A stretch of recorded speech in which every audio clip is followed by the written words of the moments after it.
Hi friends. Reliance industries Q1 results నిన్న Friday evening వచ్చినాయి friends. Okay. Friday ఫ్లాట్గా ముగిసినాయి Reliance industries షేర్లు. Okay. 1476 వద్ద సెటిల్ అయింది ఫ్రెండ్స్ షేరు నిన్న రిలయన్స్ ఇండస్ట్రీస్ మార్కెట్ క్యాపిటలైజేషన్ వచ్చి 20 లక్షల కోట్లుగా ఉంది. ఓకే. ఇంకా దేశంలో ఇదే అతిపెద్ద కంపెనీగా ఉంది ప్రస్తుతం. ఓకే. Q1 రిజల్ట్స్లో మార్కెట్ అంచనాలను బీట్ చేస్తూ 26,994 కోట్ల నెట్ ప్రాఫిట్ని నమోదు చేసింది. ఓకే.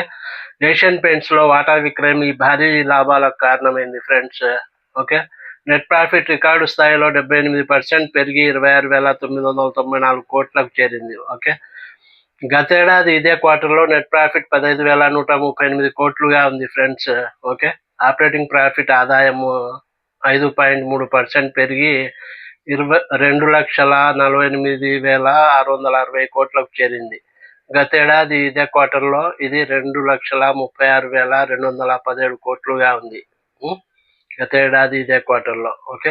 ఇంకా ఎబిటా కూడా 36% పెరిగింది friends. EBITDA margin 460 basis points పెరిగి 21.2%కు చేరింది. ఓకే. ఇంకా విభాగాల వారీగా ఫలితాలు చూస్తే మనము ఓకే డివిజన్ బేస్డ్ రిజల్ట్స్ చూస్తే జియో ప్లాట్ఫామ్ ఆదాయము 18.8% పెరిగింది. ఓకే. ఇంకా 5G సబ్స్క్రైబర్స్ 20 కోట్లకు చేరిండ్రు ఫ్రెండ్స్.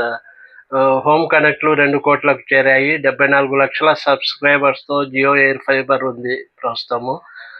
ఎబిటా 23.9% పెరిగింది జియో ప్లాట్ఫామ్స్లో విభాగంలో. ఓకే. రిలయన్స్ రీటైల్ చూస్తే ఆదాయం 11.3% పెరిగింది. గ్రాసరీ, ఫ్యాషన్ విభాగాలు మంచి పనితీరును కనబరిచినాయి. ఎబిటా 12.7% పెరిగింది. Okay. Oil to chemical business చూస్తే ఆదాయం 1.5% తగ్గింది. అయినా జియోబిపి ద్వారా ఇంధన రీటైల్ ఉత్పత్తి మార్జిన్స్ మెరుగుపడడంతో ఎబిటా 10.8% పెరిగింది. ఓకే. ఇంకా ఆయిల్ అండ్ గ్యాస్ ఆదాయం చూస్తే ఓకే 1.2% తగ్గింది. ఆయిల్ అండ్ గ్యాస్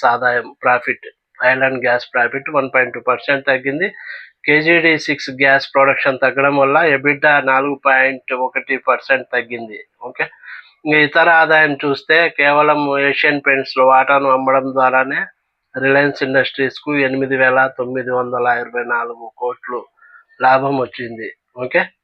అందుకే Q1 రిజల్ట్స్లో రికార్డ్ స్థాయిలో లాభాన్ని నమోదు చేసింది రిలయన్స్ ఇండస్ట్రీస్.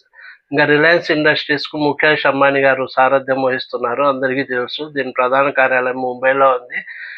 రిలయన్స్కు దేశవ్యాప్తంగా ఎనర్జీ, పెట్రోకెమికల్స్, వస్త్రాలు, సహజ వనరులు, రీటైల్, టెలికమ్యూనికేషన్స్ విభాగాల్లో పనిచేసే అనేక సంస్థలు ఉన్నాయి. కంపెనీ మార్కెట్ క్యాపిటలైజేషన్ ప్రస్తుతం 20 లక్షల కోట్లుగా ఉంది ఫ్రెండ్స్. ఈ వీడియో నచ్చితే మీరు సబ్స్క్రైబ్ చేసుకోండి. Thank you.